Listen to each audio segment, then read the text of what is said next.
Today, Holy Saturday, Jesus lay in the tomb after his death on the cross.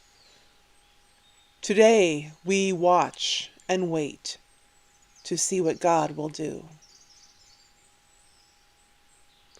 Today, caught halfway between death and life, we pause and breathe.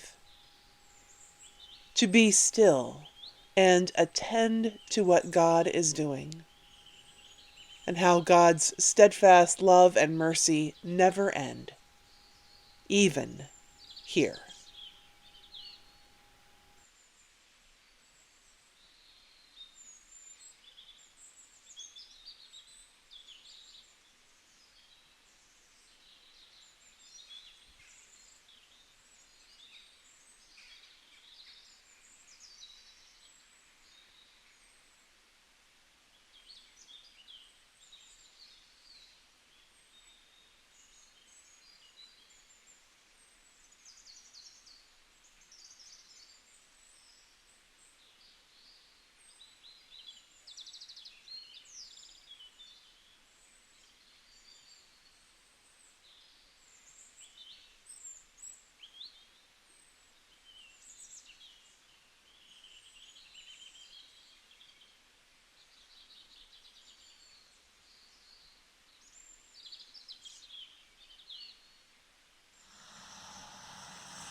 Hello, I'm Pastor Katie Yons, and I'm coming to you from the St. Peter's Cemetery in Churchville, which is a small hamlet in our town of Verona, New York. I'm sitting in a small shelter that was built on the spot where the old St. Peter's church building used to stand, before the new church building was built in the 1990s. And all around that old church building, there was, of course, a cemetery.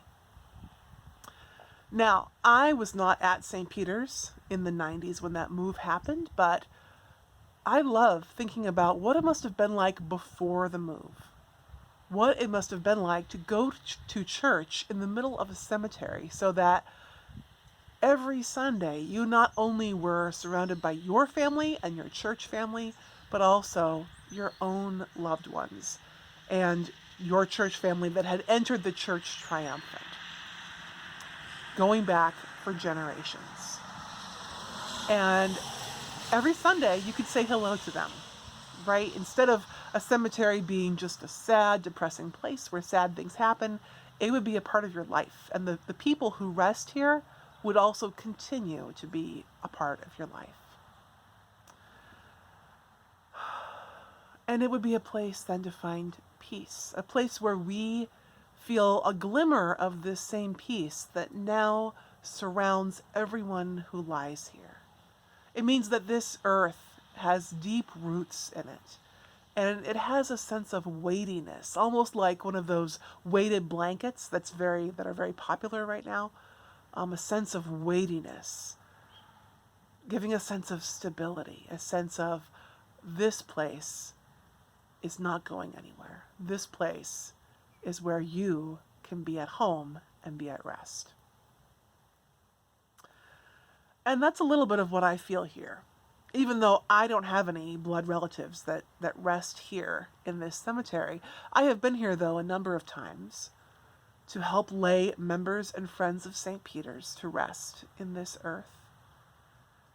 And the love that flows through our tears and our hands in those moments as we carry out that last act of human care, that love stays in the air here. It kind of settles down over this place like fog, like a cloud. It permeates the soil and the plants and the trees. It sort of cements each headstone in place. And it becomes the soil in which we are planted. When we bury someone, we are returning them to the earth from which God made us all. So it really is a homecoming of sorts.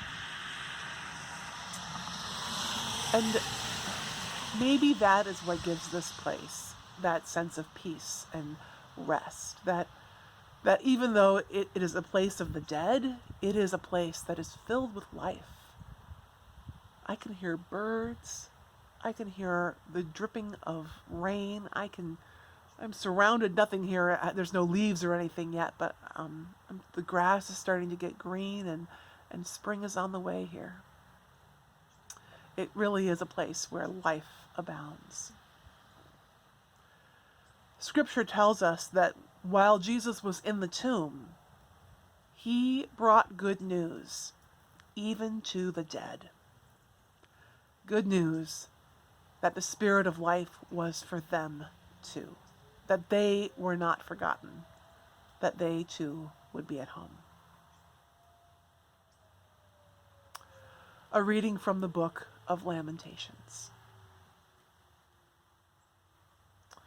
I am one who has seen affliction under the rod of God's wrath.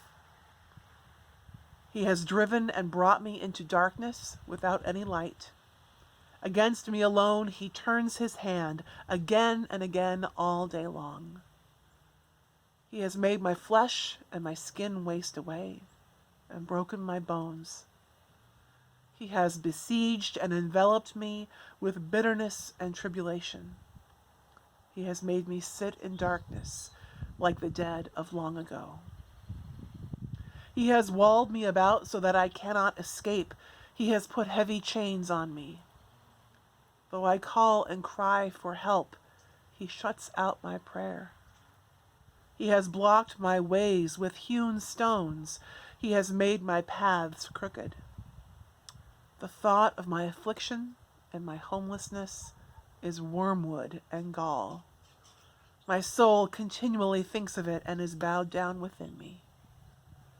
But this I call to mind, and therefore I have hope.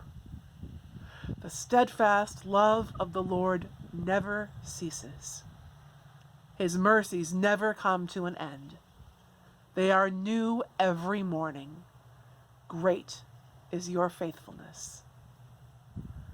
The Lord is my portion, says my soul. Therefore I will hope.